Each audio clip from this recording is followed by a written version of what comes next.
말씀 제목은 의인은 믿음으로 살리라. 여러분, 제가 밴드에 올린 지구 크기 비교 한번 보셨습니까?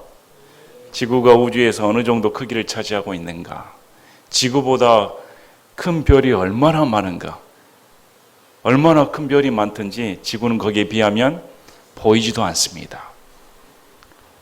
그 동영상을 보시면 우리 지구상에 있는 모래수, 모래알수 보다 우주에 있는 펼쳐져 있는 별들의 수가 더 많다는 것이 결코 허튼 말이 아니고, 모래알 수보다 더 많은 수많은 별들이 우주상에 펼쳐져 있다는 것이 실감하게 될 겁니다. 많은 사람들은 수많은 별들을 보고 저 별들 속에 생명체가 있지 않을까 이렇게 의구심을 갖습니다. 예수님 믿는 사람도 그런 생각을 갖고 있을까요?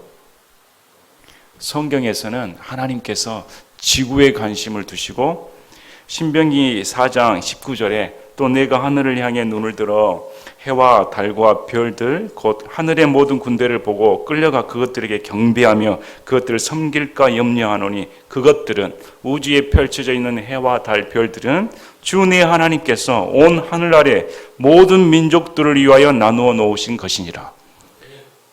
우주 만물에 있는 모래알 수보다 더 많다고 여겨지는 수많은 별들은 지구상에 존재하는 인류를 위해 하나님께서 만들어 놓으셨다고 성경은 기록하고 있습니다. 섬김의 대상이 아니라 인간에게 정보하고 다스리는 존재이지 인간을 초월하는 어떤 진화된 외계인이 사는 생명체가 있는 그런 별들은 없습니다. 그래서 하나님께서는 지구 중심으로 지구 안에 있는 사람들에게 관심을 보이신다는 겁니다. 천문학자들이 이런 수많은 별들을 보고 온 우주 크기를 보니 지구도 눈에 보이지 않는데 나라는 존재가 얼마나 미천한가, 존재에 대한 허무에 빠져버립니다. 그래서 천문학자 중에 자살한 사람이 많다고 합니다. 인생의 의미를 찾을 수가 없으니까. 도대체 인생의 의미가 어디가 있을까? 그러나 우리 예수님 믿는 사람은 보는 관점이 다릅니다. 시편 8편 3절 4절에 주의 하늘들 곧 주의 손가락으로 지으신 작품과 주께서 정하신 달과 별들을 내가 깊이 생각하오니 사람이 무엇이기에 주께서 그를 생각 속에 깊이 두시나이까? 사람의 아들이 무엇이기에 주께서 그를 찾아오시나이까? 하늘의 별들, 수많은 별들을 보면 나란 존재는 먼지마도 못한 그냥 사라지는 존재에 불과한데 어떻게 온 우주 만물을 단 하루 만에 창조하신 그분께서, 수많은 별들을 단 한마디로 창조하신 그분께서 나란 인간을 하나님 마음속에 두실 수가 있을까? 그래서 기독교는 인간의 자존감을 세워줍니다. 수많은 사람들이 무너지는 이유, 정신적으로 힘들어진 이유는 자존감이 무너지기 때문입니다. 나란 존재에 대한 자신감이 사라집니다. 사랑을 못 받는 존재라고 생각을 합니다. 무의미하다고 생각합니다. 능력이 없다고 생각합니다. 나란 인생 살아서 뭐 하는가 이렇게 한탄만 합니다. 그러나 성경에서는 수많은 별들, 하나님을 생각할 때 인간의 자존감이 생기는 겁니다. 어떻게 나란 존재가 그 크신 위대하신 하나님 마음속에 들어가 계실까? 있을 수가 있을까? 여러분 그렇게 느끼신 적 있으십니까? 온 우주 만물을 보며 어떻게 그 하나님께서 나란 이름, 여러분의 이름을 기억하고 계시고 그 이름을 하나님 심장 속에 두고 계실까? 그걸 생각하면 감사하지 않을 수가 없습니다. 얼마나 놀라운 일입니까? 얼마나 내 인생이 값집니까? 그래서 예수님 믿으면 인생이 값진 겁니다. 인생이 달라지는 겁니다. 살만한 인생이 되는 겁니다. 값어치가 인생이 되는 겁니다. 그런데 그 만물을 창조하신 하나님께서 이 지구상에 먼지만도 못하는 눈에 보이지도 않는 조그만 땅덩어리 불과한 이 지구상에 인간의 몸을 입고 오셔서 저와 여러분을 위해 죽으시기까지 하셨다는 겁니다. 그걸 믿을 수가 있을까? 하나님께서 하실 수 없는 가지가 몇 가지가 있습니다. 여러분 생각나십니까? 하나님은 거짓말하지 못하신다. 그러나 하나님은 어떤 분은 자살하지 못하신다. 죽으실 수가 없으신 분이죠. 또 하나는 인간의 자유의지를 꺾지 않으신다는 겁니다. 못하신다는 겁니다. 많은 사람들이 하나님께서 인간의 자유의지를 사용하셔서 마치 모든 것을 계획하시고 아담이 범죄하는 만큼 유도했다고 가르치는 회개망측한 교리를 내세운 데도 있습니다. 그러나 하나님은 인간을 하나님처럼 대우해 주었습니다. 인간의 자유의지를 존중하였습니다. 자유의지가 없는 인간은 인간이 아닌 겁니다. 그런데 이 세상에서 인간이 가장 할 수 있는 것, 할 수 없는 것, 이 세상이 돌아가는 것, 천지만물을 보면서도 사람들은 하나님을 믿지 못합니다. 그래서 교만한 사람은 하나님을 믿는 것이 불가능합니다. 겸손한 사람은 하나님을 믿는 것이 가능하다는 겁니다. 사람의 마음이 겸손해진 것이 그만큼 어렵습니다. 그래서 믿는 것이 어렵습니까? 쉽습니까? 이렇게 물어볼 때 그 사람의 마음의 상태에 따라 어떤 사람에게는 믿음이라는 것이 단순합니다.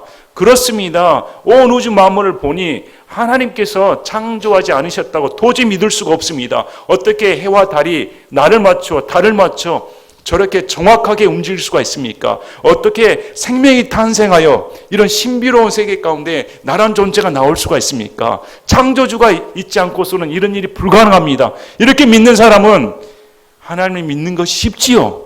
그러나 교만한 사람, 아직도 자신의 존재가 대단하다고 느끼는 사람, 미천함에도 불구하고 자기 주먹을 믿고 산다. 내 노력을 믿고 산다. 뭘 믿고 삽니까? 인간이 할 수 있는 게 뭘까요? 당장 우한폐렴 때문에 할 수 있는 거라고 마스크 끼고 집에서 안 나온 것뿐 아닙니까? 병 하나 정복하지 못하는데, 암도 정복하지 못하는데 얼마나 미약한 존재입니까? 그래서 교만한 자에게는 결코 하나님을 믿을 수가 없는 겁니다. 여러분 겸손하시길 바랍니다. 겸손할 때 이 예수님의 단번 구속의 역사를 믿을 수가 있습니다. 이 우주 만물을 창조하신 우리 예수님께서 그 피 한 방울 남김없이 나를 위해 흘리셨다면, 십자가상에서 우리 예수님께서 다 이루셨다 말씀하셨다면 그대로 되는 겁니다.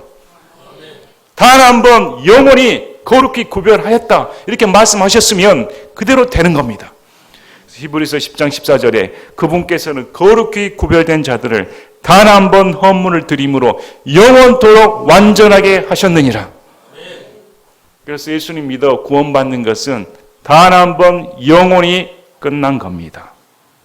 왜 많은 사람들이 이렇게 못 믿을까요? 어떤 사람은 비아냥거립니다. 믿음으로 구원받는다고 그렇게 쉬워?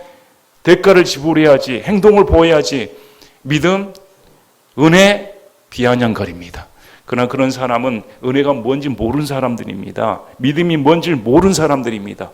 예수를 믿는 순간 그리스도의 자녀들은 하나님께 복종하게끔 되어 있습니다. 하나님의 말씀에 순종하게끔 되어 있다는 겁니다. 우리 디도서 2장 11절 구원을 가져다 주시는 하나님의 은혜가 모든 사람에게 나타나 우리를 가르치시되 경건치 아니한 것과 세상에 속한 정욕들을 우리가 거부하고 이 현 세상에서 맑은 정신을 가지고 의롭게 하나님의 뜻대로 살며 저 복된 소망과 위대하신 하나님 곧 우리의 구원자 예수 그리스도의 영광스러운 나타나심을 기다리게 하셨느니라. 하나님의 은혜가 우리를 가르치시고 복된 소망과 선한 행위를 하게끔 그렇게 만들어 준다는 겁니다. 그래서 예수 그리스도를 믿는 사람은 은혜가 내 안에 들어와 은혜가 작동하게끔 돼 있다는 겁니다. 행동이 나올 수밖에 없는 겁니다. 지금 예수를 믿어 단번 구속의 역사를 믿지 않는 사람들은 자기 행위를 의지하고 그날에 가서 부끄러움을 당할 수밖에 없습니다. 어떻게 인간의 행위를 내세워 구원을 받을 수가 있다는 겁니까? 만약에 그렇게 됐다면 예수님께서 오실 필요가 없는 겁니다. 예수님께서 오신 이유는 인간으로서는 도저히 구원을 이룰 수가 없으므로 그분이 우리의 대속물이 되어주시기 위해, 우리의 의가 되어주시기 위해, 대신 속죄하시기 위해 이 땅에 오셨다는 겁니다. 여러분 믿으시길 바랍니다. 그래서 단번 구속의 은혜를 영원 보장의 교리를 믿지 않는 것은 사악한 겁니다. 교만한 겁니다. 너무 악한 교리인 겁니다. 겸손하게 우리 예수님께서 나를 위해 모든 대가를 지불하셨고 완전하게 구별하셨다고 성경에 명명백백이 히브리서 10장 14절에 기록되어 있다면 그 말씀 그대로 믿는 것뿐입니다. 그렇다면 많은 사람들이 믿으면 구원받았으면 다인데 뭘 할 필요가 있습니까? 이렇게 주장하기도 합니다. 그래서 구원의 극단적인 면을 펼치는 겁니다. 구원이면 다 되었다. 이제 할 것이 없다. 그래서 그런 구원을 상품화하는 단체에서는 구원을 상품화 취급하여 구원이 전부인 줄 알고 이제 끝났으니까 예수님 오실 때까지 그 중간 단계가 없다는 겁니다. 그런 사람에게는 예배가 뭔지, 섬김이 뭔지, 행동이 뭔지, 회개가 뭔지, 죄에 대한 죄책감이 뭔지 전혀 드러나지 않습니다. 이걸 싸구려 복음이라고 합니다. 쉽게 머리로 인정한 복음, 구원이 아닙니다. 그것은 구원이라는 것은 내가 예수님을 받아들여 예수님과 한 몸이 되며 예수님과 동행하며 사는 것입니다. 그래서 그런 분들 보면 말로는 예수님 재림이 오십니다. 예수님께서 심판이 임박합니다. 이렇게 하는데 행동은 전혀 드러나지는 않습니다. 그렇게 예수님의 재림을 사모한다는 분이 헌금도 안 합니다. 예배 생활도 안 합니다. 가정 생활도 불성실합니다. 어떻게 그런 사람이 믿는 사람이라고 하겠습니까? 그래서 예수님을 믿는 사람은 구원의 극단적인 면을 가르치는 게 아니고 구원에 대한 책임, 구원에 따른 심판에 대해 가르쳐 줘야 됩니다. 그래서 본문 9절에도 구원받은 사람이 심판받는다는 겁니다. 그래서 구원을 상품화 취급한 사람들은 심판이라는 말만 들으면 벌벌 떱니다.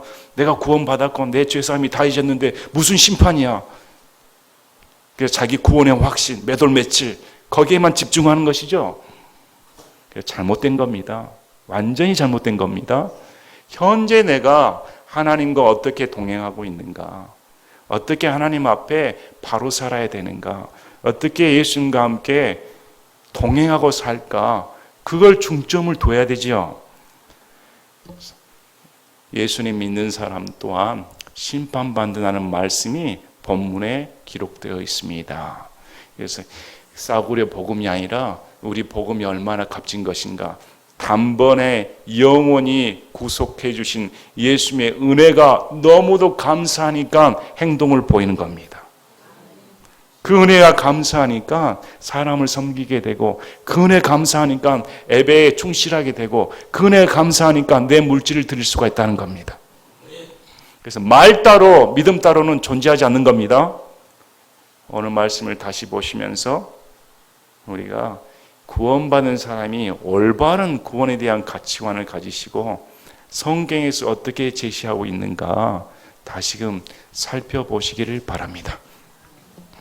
19절에 그러므로 형제들아 우리가 예수님의 피를 힘입어 새롭고 살아있는 길로 지성소에 들어갈 담대함을 얻었는데 이 길은 그분께서 우리를 위하여 휘장 곧 자기의 육체를 통해 거룩히 구분하신 것이니라. 레위기 16장 2절을 보면 대제사장 계열인 아론조차 아무 때나 지성소에 들어갈 수가 없습니다. 1년에 한 번 정한 날에 피를 가지고 들어가야 하나님께서 살려주시지 그때가 아니고 자기가 원하는 대로 들어갔다가는 하나님께서 죽이신다. 당시 구약에 살던 성도들 얼마나 무서웠을까요? 하나님께서 산 가운데 임재하시면 번개가 치고 뇌성이 치고 너무 무서워서 가까이 근접할 수가 없었습니다. 하물며 하나님께서 긍휼하게 지성소에 임재하시는데 누가 감히 그 지성소 안에 들어갈 생각을 하겠습니까? 들어가는 순간 당장 죽임을 당하는데 얼마나 두려웠겠습니까? 그런데 신약에 와서 달라졌다는 겁니다. 예수님의 피를 힘입어 새롭고 살아있는 길로 그 지성소에 들어갈 담대함이 있다. 두렵지 않습니다. 하나님께 죽이실까 무섭지 않다는 겁니다. 이제 길이 열렸다는 겁니다. 누구에나 살아있는 길, 예수님의 피로 말미암아 구속의 길이 열렸으므로 담대하게 들어갈 수가 있다는 겁니다. 이것은 휘장 곧 자기의 육체를 통해 거룩히 구분하신 것이니라. 예수님의 육체가 찢김으로 죽으심으로 휘장이 갈라져 버렸습니다. 이제 아무 때나 어디서든지 간에 들어갈 수가 있다는 겁니다. 저 어렸을 때 산기도 많이 했습니다. 대학교 때. 산기도 많이 하면 왜 산기도를 합니까? 목청껏 부르질 수가 있으니까. 가정집에서 주여 하고 막 기도하면 미쳤다 가지요. 당장 민원 들어와 저 사람 내쫓기 바랍니다. 같이 못 살겠습니까? 할 거 아닙니까? 교회에서 소리 지르면 어때요? 주위에서 저 교회 그렇지 않아도 시끄러워 죽겠는데 북치고 꽹가리치고 못 살겠다. 어디 가게 하셨습니까? 산에 가서 마음껏 외치고 기도를 합니다. 근데 어떤 분들은 산기도 가는 이유가 하나님께서 더 잘 들어주실까 봐. 아무래도 높은 데서 하면 하나님과 거리가 좁혀지니까. 여러분 우주 크기 보셨습니까? 수억만 년. 야, 빛의 속도로 수억 년 가도 끝이 도달하지 않습니다.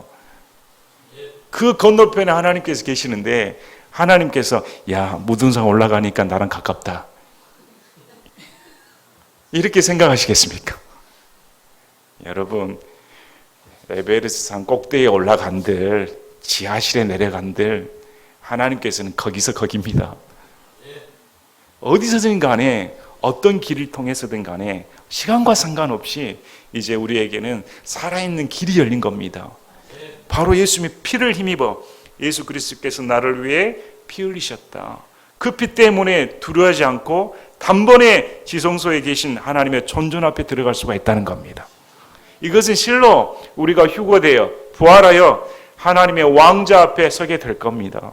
얼마나 영광스러운 날입니까? 그룹도 감히 하나님을 쳐다보지 못해 날개를 가립니다. 그 하나님 앞에 우리가 설 수 있다는 겁니다. 무엇 때문에? 예수님의 피 때문에. 또 하나님의 집을 다스리는 대제사장께서 우리에게 계심으로 우리 마음이 뿌림을 받아 악한 양심으로부터 벗어났고 우리 몸은 순수한 물로 씻겼으니 우리가 믿음의 충만한 확신 속에서 진실한 마음으로 가까이 다가가자. 자, 아론 같은 대제사장은 지성소를 섬길 때 몸을 물로 씻고 예수님의 피를 예표하는 짐승의 피를 의복에 발라야 섬길 수가 있었습니다. 신약에서 이걸 예표하는 겁니다. 신약에서 우리가 몸을 씻고 예수님의 피로 거룩하게 되어 제사장 직분입니다. 우리는 거룩한 제사장이다. 제사장 직분으로 언제 어디든 간에 확실한 마음 가운데 들어갈 수가 있다는 겁니다. 가까이 갈 수가 있다는 겁니다. 약속하신 분께서 신실하시니 우리의 믿음의 고백을 흔들림 없이 굳게 잡고 서로를 살펴보아 사랑과 선한 행위에 이르도록 격려하며 어떤 사람들의 습관과 같이 우리의 함께 모이는 일을 폐하지 말고 서로 권면하되 그날이 다가옴을 너희가 볼수록 더욱 그리하라. 우리의 믿음의 고백을 흔들림 없이 굳게 잡고, 그래서 여기 있는 사람들은, 이 수신자들은 다 믿는 사람들입니다. 불신자가 아닙니다.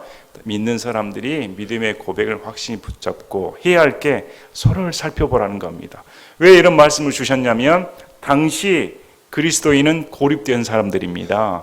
주위 사회로부터 왕따 당하는 사람들입니다. 그러면 누굴 살펴봐야겠습니까? 서로에게 관심을 받고 서로에게 관심을 주고 살펴보도록 해야 되는 겁니다. 사랑과 선한 행위에 이르도록. 우리 에베소서 2장 10절에 우리는 그분의 작품이요 그리스도 예수 안에서 선한 행위를 하도록 창조된 자들이니라. 하나님께서 그 선한 행위를 미리 정하신 것은 우리가 그 행위 가운데서 걷게 하려 하심이라. 믿음의 고백이 있는 사람은 반드시 사랑과 선한 행위에 힘을 써야 되는 겁니다. 그 당시 성도들은 사회로부터 고립이 되고 압제를 당했으므로 모임을 하는 걸 꺼려했다는 걸 알 수가 있습니다. 주위에서 저 교회 가면 안 되는데 저 교회 이단 아니야? 그러면 교회 가는 것이 부끄럽게 되는 겁니다. 당시 사회가 그렇습니다. 유대의 사회에서 주류가 이제 예수님을 믿고 기독교인이 되면 이단 취급당했습니다. 그들이 무리를 모으면 주위의 사람들이 어떻게 손가락질했을까요? 너도 급했냐? 그래서 사람들이 모여서 예배드리는 것에 대해 꺼려했다는 겁니다. 두려워했다는 겁니다. 그래서 사도 바울이 어떤 사람들의 습관과 같이 함께 모이는 일을 폐해서는 안 된다.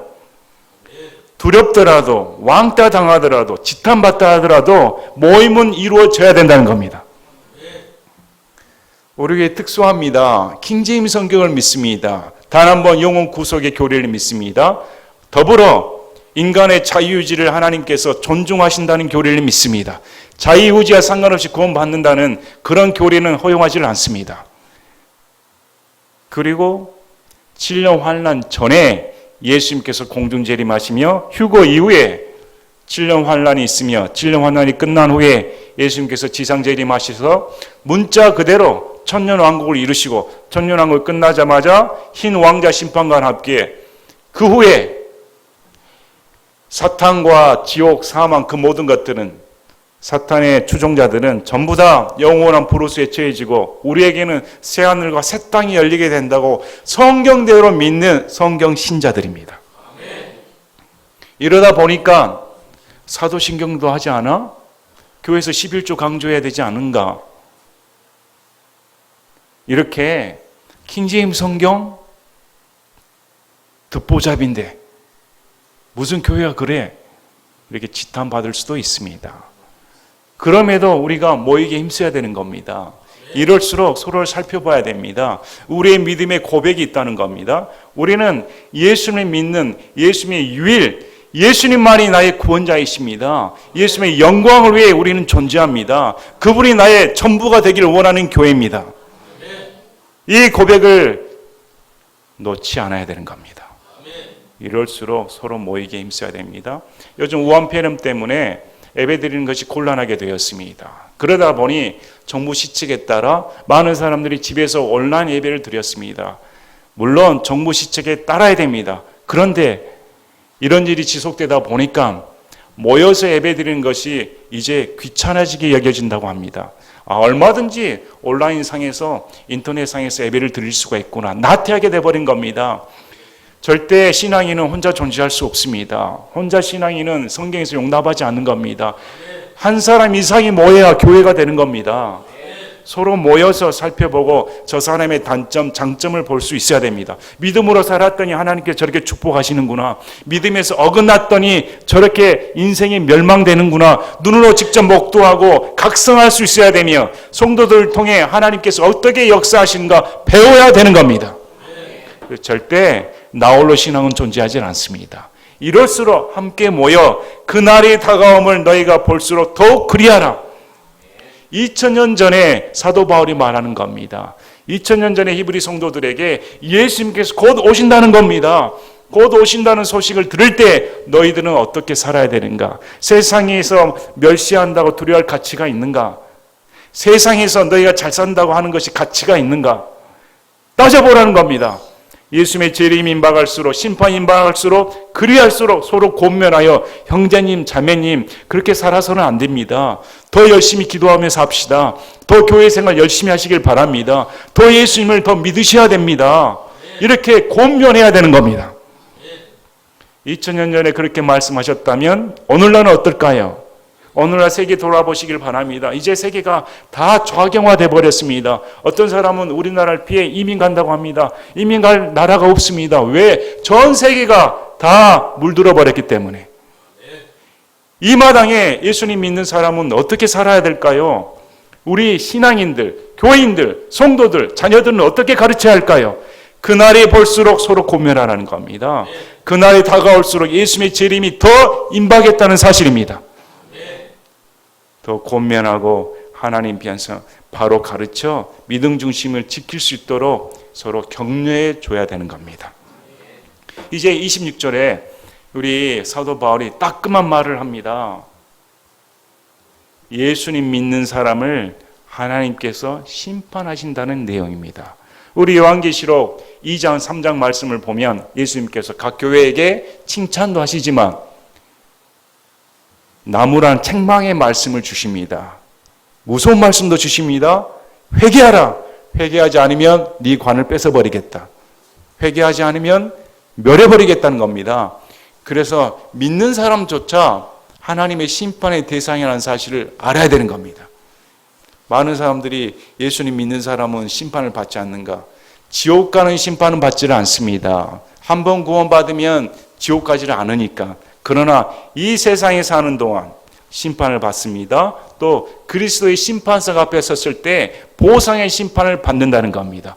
어떻게 하나님의 자녀가 됐는데 부모라도 자식이 망나니가 되면 때려서라도 가르치는데 하물며 거룩하신 하나님의 자녀가 망나니 짓을 하면 가만히 놔둘 부모가 어디가 있습니까? 당연히 우리가 사생아가 아니므로 하나님은 회초를 드신다는 겁니다. 그러므로 제 멋대로 사는데 여전히 잘 살고 있다고 하면 그 그 사람이 믿는 사람인가, 구원받은 사람인가 의심해 봐야 됩니다. 구원받은 사람이라면 절대 하나님이 놓지 않으신다는 겁니다. 그러므로 매를 들을 때 달갑게 여길 사람이 없지요. 그러나 감사해야 되는 겁니다. 우리 자녀들 내가 매를 대면 어떻게 말한다고? 아버지 감사합니다. 못난 자식 이렇게 때려주시고 가르쳐 주시니 감사합니다. 지금 어떨지 모르겠습니다. 예수님 믿는 사람 그렇게 살아야 됩니다. 아버지 감사합니다.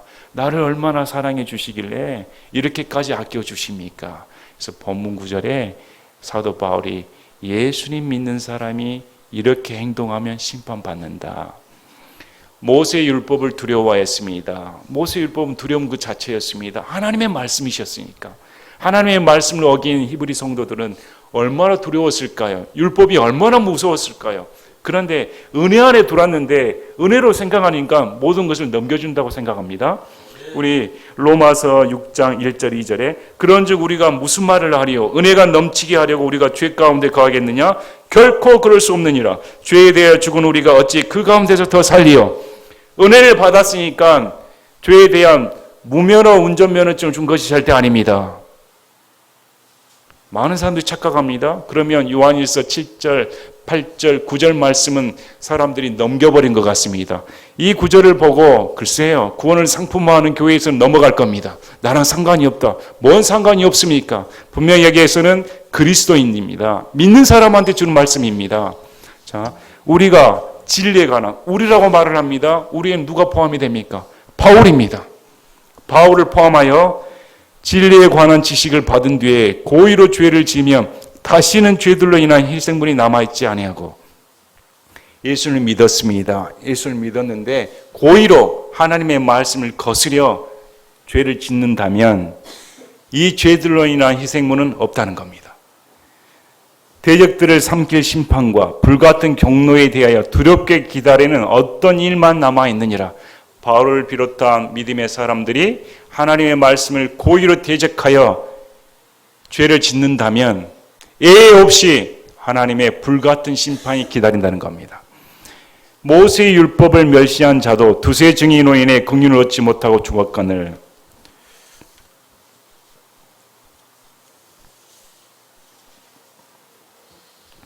신명기 17장 6절 7절입니다. 죽여 마땅한 자를 두 증인이나 세 증인의 입에 증언으로 죽일 것이요 한 증인의 입에 증인으로는 죽이지 말 것이며 모세의 율법을 어기면 두세 증인으로 마땅히 죽였다는 겁니다. 하물며 하나님의 아들을 발로 밟고 자기를 거룩히 구별한 언약의 피를 거룩하지 아니한 것으로 여기며 은혜의 영께 무례히 행한 자가 당연히 받을 것으로 생각되는 형벌은 얼마나 더 극심하겠느냐 너희는 생각해 보라. 하나님께서 용서해 주시는 죄가 있고 심판하는 죄가 있습니다. 레위기 4장 5장 보면 죄의 종류가 세 종류가 나옵니다. 모르고 지은 죄, 불순종의 죄, 더럽혀진 죄가 있습니다. 이 죄들은 헌물이 있습니다. 용서받을 헌물이 존재합니다. 그러나 안식일을 범한 죄, 하나님의 말씀을 어겨버린 우상숭배의 죄, 부모를 공경하지 않은 죄, 살인의 죄, 간음의 죄, 이런 죄는 헌물이 없습니다. 죽이라는 겁니다. 다윗을 보시길 바랍니다. 다윗은 죽어 마땅할 자였습니다. 용서물이 존재하지 않습니다. 다윗은 밧세바와 간음을 저질렀습니다. 또 우리아를 죽였습니다. 그는 살인하고 간음한 자였습니다. 마땅히 돌로 쳐 죽임을 받아야 됐습니다. 그러나 그가 회개했을 때 하나님께서 용서해 주셨습니다. 용서해 주셨는데 심판하시는 겁니다. 죄에 대해. 예수님 믿는 사람이 나는 다 회개만 하고 하나님 앞에 고백만 하면 이제 끝났습니다. 무슨 말입니까? 죄에 대한 책임은 져야 되는 겁니다. 여러분, 남에게 사기를 쳤습니다. 그래서 하나님 앞에 용서를 빌었습니다. 그럼 다 용서된 겁니까? 당사자한테 가서 사기친 돈 다 갚아줘야 되죠. 책임을 다해야 되는 겁니다. 모세의 율법으로 용서받지 못한 이 죄도 하나님 율법을 어기면 가차없이 죽였다는 겁니다. 하물며 우리 죄를 다 용서해 주셨는데 고의적으로 하나님의 아들을 발로 밟았다. 예수님을 발로 밟았다는 겁니다. 하나님의 말씀을 어겨서 짓는 죄가 발로 밟았다고 표현합니다. 자기를 거룩히 구별한 언약의 피를 거룩하지 아니한 것으로 여기며, 거룩히 구별한 사람들입니다. 예수를 믿어 구별한 사람, 거룩히 구별된 구원받은 사람인데 그 구별한 언약의 피를 거룩하지 아니한 것으로 여겼다. 또 성령님의 은혜를 체험한 사람인데 은혜의 영께 무례히 행하였다. 이 세 가지는 구원받은 사람만이 할 수 있는 겁니다. 이 세 가지를 행했을 때 모세의 율법으로도 죽임을 당했는데 하물며 그보다 더한 일을 벌인 믿는 사람들에게 어떻게 하나님께서 가만히 내버려 두시겠느냐. 원수 갚는 일은 내게 속하였으니 내가 갚아주리라 주가 말하노라 하시고, 또다시 주가 자신의 백성을 심판하리라 하고 말씀하신 분을 우리가 아노니. 신명기 32장 35, 36절에 기록된 말씀입니다. 하나님께서 원수로 대하신다는 겁니다. 그리고 자신의 백성을 심판하신 것처럼 예수를 믿는 사람을 심판하시겠다. 어떤 심판일까요? 우리가 고린도서를 보면 어떤 사람은 잠들고 어떤 사람은 병들어 있고 어떤 사람은 잤다 죽였다는 겁니다. 사탄에게 내어주어 육체는 멸하고 영은 구원시켜 주시겠다. 그래서 육체를 멸해버리는 겁니다. 또 심판석 앞에 섰을 때, 그리스도의 심판석 앞에 섰을 때 보상이 없습니다. 구원은 받았는데 구원을 잃는다는 그런 교리가 아닙니다. 보상이 사라져버린다는 겁니다. 또 이 땅에서 하나님의 징벌을 받는다는 겁니다. 얼마나 두려운 일입니까? 살아계신 하나님의 손안으로 떨어진 것은 두려운 일이로다. 사도 바울이 그렇게 말한 겁니다. 나를 포함해서 이렇게 하면 하나님께서 나를 원수로 취급하시고 그분의 손에 떨어지게 돼 있다. 무섭다는 겁니다. 야고보서 4장 4절부터 6절까지 너희 간음하는 남자들과 간음하는 여자들아, 세상과 친구가 되는 것이 하나님과 원수되는 것인 줄 너희가 알지 못하느냐. 그러므로 누구든지 세상의 친구가 되고자 하는 자는 하나님의 원수가 되느니라. 세상은 예수님과 적입니다. 세상은 예수님 믿는 사람과 적입니다. 세상의 모든 것에 탐욕과 정욕과 이런 것에 침취하면 하나님의 원수가 되는 겁니다. 여러분, 하나님의 원수가 되고 싶으십니까? 친구로 남고 싶으십니까? 너희는 성경 기록이 우리 안에 거하는 영이 시기하기까지 욕심을 내느니라 하고 헛되이 말한 줄로 생각하느냐. 성경 기록에 우리 안에 영조차 시기하기까지 욕심을 부린다는 겁니다. 탐욕적이라는 겁니다. 그만큼 인간이 철저하게 부패했다는 겁니다. 그러나 그분께서 더 많은 은혜를 베푸시나니 그러므로 그분께서 이르시되 하나님은 교만한 자들은 물리치시나니 겸손한 자들에게는 은혜를 베푸느니라. 그러므로 겸손히 하나님 편에 서야 된다는 겁니다. 내가 이렇게 타락한 존재여서 하나님 앞에 붙들린 바 되지 아니하면 나는 언제든지 다윗처럼, 삼손처럼, 아브라함처럼 순간 타락할 수밖에 없는 겁니다. 성경 기록이 우리에게 뭘 말합니까? 인간은 불완전하다는 겁니다. 그 어떤 위대한 신앙인조차 허점 없는 신앙인 없습니다. 모두가 다 인간의 내면적인 저 밑바닥까지 다 파헤쳐 줍니다. 다 더럽다는 겁니다. 이런 걸 볼 때 우리는 하나님 앞에 두려움으로 정말 겸비된 마음으로 살아야 되는 겁니다. 그러므로 빌립보서 2장 말씀처럼 우리가 구원받은 사람이라면 너희 구원을 두렵고 떨림으로 밖으로 일하여 드러내라는 겁니다. 그 구원이 너무 감격적이고 너무 크고 내가 감당하기에는 너무도 두려운 귀한 구원이므로 그것을 밖으로 드러내라는 겁니다. 그러므로 그 사람 안에 있는 구원이 그 사람이 어느 정도 가치를 매기냐에 따라 행동으로 드러날 수밖에 없다는 겁니다. 여러분께서 구원받은 사람으로서 하나님의 심판이 두렵고 내 안에 주신 그 구원이 너무나 값지다면 여러분, 보물이 내 안에 있는데 집에 다이아몬드가 있으면 꽁꽁 숨겨놓지 않습니까? 우리도 그것이 안에 들어가 있다면 얼마나 귀합니까? 얼마나 귀해서 귀하게 여길까요? 다른 사람이 봐도 뭔가 있구나 다르다는 겁니다. 여러분, 그래서 예수님 믿는 신앙 그냥 어설프게 하셔는 안 됩니다. 당시 그렇게 핍박 상황에서도 이렇게 바울이 권면의 말, 책망의 말을 했다면 오늘날 이 좋은 세상 가운데 이렇게 비난이 없고 책망이 없으며 이렇게 편안하게 예수를 믿는 상황 가운데 우리는 이보다 더한 말을 들어도 마땅하다는 겁니다. 그렇게 신앙생활을 해서는 안 된다. 참 열심히 더 하나님을 섬겨야 된다. 이렇게 말씀하는 겁니다. 그러나 너희가 조명을 받은 뒤에 고난의 큰 싸움을 견뎌냈던 이전의 날들을 회상해 보라. 하나님의 말씀을 듣고 성령님의 조명을 받은 뒤에 이전에 너희들이 어떻게 생활했는가 기억해 보라는 겁니다. 한편으로는 너희가 비방과 고난으로 말미암아 구경거리가 되었다. 여러분, 예수님 처음 믿었을 때 여러분 어땠습니까? 대대로 집안대로 예수님 믿는 사람은 핍박이 없을 겁니다. 그러나 저처럼 온 집안이 예수를 믿지 않는데 홀로 예수님을 믿게 되면 영적인 싸움이 붙습니다. 사상이 틀립니다. 갈등이 일어납니다. 조롱거리가 됩니다. 학교 생활도 마찬가지입니다. 예수님을 더 사랑하고 드러낼수록 또라이 취급받습니다. 세상에서 따돌림을 받습니다. 여러분 그런 적 있으십니까? 히브리 성도들이 그랬다는 겁니다. 처음 예수를 믿었을 때 집안에서 내쫓김을 당했습니다. 너는 유대 민족이 아니야. 유대인이라고 취급도 안 해. 그렇게 비방거리가 되지 않았는가? 또 한편으로는 그렇게 취급받은 자들과 사귀는 자들이 되었다. 동일하게 취급받은 자들과 친구가 되었습니다. 이렇게 한 것은 너에게 하늘에 더 낮고 영구한 실체가 있는 줄 너희 자신이 알므로. 이 모든 것을 감당하는 이유가 뭐라고 말합니까? 천국에 산 소망이 있다는 겁니다.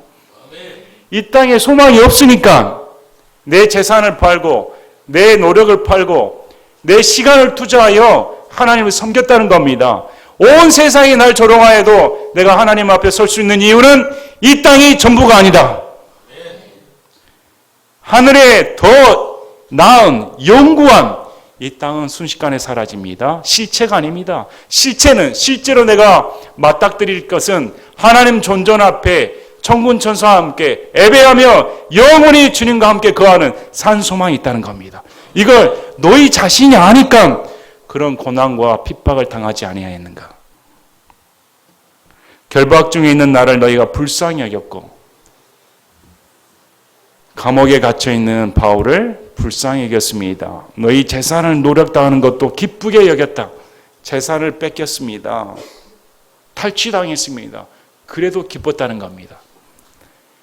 오늘날 성도들에게 이런 면을 찾아볼 수 있을까요? 세상으로부터 핍박을 당하고 재산을 탈취당해도 기쁩니다. 감사합니다. 이렇게 찬양할 수 있을까요? 저는 제 자녀들 보면서 걱정이 많이 됩니다. 앞으로 이 세상이 성경에서 태어나신 대로 애어난 대로 더 나빠져 갑니다. 좋아질 기미는 전혀 찾아볼 수가 없습니다. 악해져 가면 악해져 가지 더 좋아질 수 있다는 것은 인간의 허구적인 바람일 뿐입니다. 모든 정치 사상, 경제 사상, 이 모든 것들이 어떻게 이렇게 순식간에 하나님을 대적하는 온 인류가 돼버릴 수가 있을까? 멸망하는 것은 순간입니다. 순간에 이렇게 순식간에 사람들의 생각을 잡아버리고 사상적으로나 무엇으로나 다 하나님을 대적하게끔 되어 있을까? 이런 세상 가운데 자녀들이 믿음으로 견뎌낼 수가 있을까? 정말 고난을 받아봤을까? 핍박을 받아봤을까? 내쫓김을 당해봤을까? 온실이 화초처럼 이렇게 키워져 있는데 앞으로 그런 정치 세력들, 사회 전반적인 환경들이 교회를 멸시하고 침투해 올 때 견뎌낼 만한 믿음을 가지고 있을까? 어렵다는 겁니다. 사생 결단하지 아니하면 남아나지 못합니다. 이제 말세가 될수록 갈라집니다. 하나님 편에 설 것인가? 세상 편에 설 것인가? 아니라면 사라져 버렸습니다. 주님의 재림의 날이 임박했다는 겁니다. 임박할수록 사람들은 비웃는 사람이 있고 하나님 편에 서 있는 사람이 있고 중간은 존재하지 않습니다. 점점 더 중간이 없어지는 겁니다. 여러분 어느 편에 서실 겁니까? 아니면 어떻게 자녀들을 키우시겠습니까? 자녀들에게 이 땅이 전부가 아니라는 걸 가르쳐야 됩니다. 이 땅에서 벌고 이 땅에서 먹고 마시는 것은 주의 영광을 위해 존재할 뿐이지 그게 실체가 아니다. 내가 학교 가고 직장 가고 이 활동하는 것은 하나님의 사업을 위해 선교 사역을 위해 신앙을 위해 존재할 뿐이지 이것이 내 인생의 목표가 되어서는 안 된다는 겁니다. 여러분 영구적인 실체를 가르치시길 바랍니다. 그러므로 너희의 확신을 버리지 말라. 그것이 큰 보상의 보응을 얻게 하느니라. 사도 바울이 35절 말씀을 주십니다. 이 앞 구절이 구원을 취소한다는 교리가 아니고 보상의 교리라는 겁니다. 히브리 성도들이 이렇게 어려운 환경 속에서 참아내는 것은 하나님께서 큰 보상으로 갚아주신다. 믿으라는 겁니다. 너희가 하나님의 뜻을 행한 뒤에 그 약속하신 것을 받기 위해 너희에게 인내가 필요하느니라. 조금만 있으면 오실 분께서 오실 것이요 지체하지 아니하시리라. 반복적으로 사도 바울은 재림을 말씀합니다. 반복적으로 우리 예수님께서 지체하지 아니하시고 나타나신다. 이제 의인은 믿음으로 살리라. 히브리 성도들에게 재림의 소망을 갖다 주면서 말씀해 주면서 하는 사도 바울이 의인은 믿음으로 산다. 믿음은 보이지 않는 것을 보는 것으로 여기는 겁니다. 천국은 볼 수가 없습니다. 예수님 볼 수 없습니다. 성령님 볼 수 없습니다. 하나님 아버지 볼 수 없습니다. 천사들 볼 수 없습니다. 볼 수 없음에도 보는 것으로 여기고 믿음으로 사는 겁니다.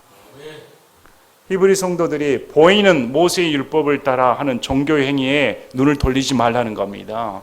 이 땅에 전부로 생각하는 사람들은 그렇게 살 겁니다. 그러나 성도들은 믿음으로 산다. 돈으로 살지 않습니다. 재산으로 살지 않습니다. 내 학력으로 살지 않습니다. 재력으로 살지 않습니다. 의인은 믿음으로 산다.